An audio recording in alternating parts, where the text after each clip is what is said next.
Yeah, good question. So as it relates to Ukrainian casualty numbers, I mean, obviously the fighting has been intense for some period of time now in the east. Fighting is intensifying also in the south. I think the numbers of casualties have gone up and down. I can't speak to the veracity of those particular numbers. I will say this though. First, that the Ukrainian morale and will to fight is unquestioned and much higher, I think, than the average morale and will to fight on the Russian side.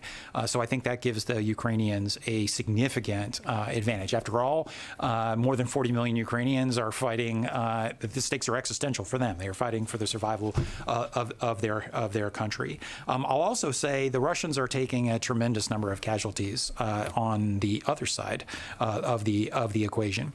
You know, precise figures, there's a lot of fog in war, but, you know, I think it's safe to suggest that the Russians have probably taken 70 or 80,000 casualties in less than 6 months. Now, that is a combination of killed in action and wounded in action, and that number might be a little lower, a little higher, but I think that's kind of in the ballpark, which is pretty remarkable considering that the Russians have achieved none of Vladimir Putin's objectives at the beginning of the war. I mean, his overall objective was to overrun the entire country, to engage in regime change in Kyiv, to snuff out Ukraine as a independent, sovereign, and democratic nation. None of that has happened. The initial thrust on Kyiv was completely thwarted and rolled back by the Ukrainians. The Russians then shifted to the east.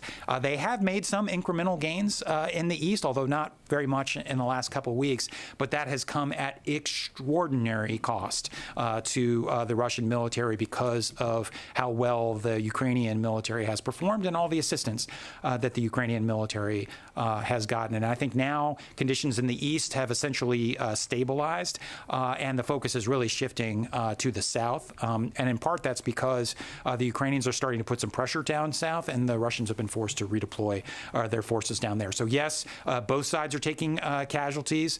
The war is the most intense conventional conflict in Europe since the Second World War, but the Ukrainians have a lot of advantages, not the least of which their will to fight.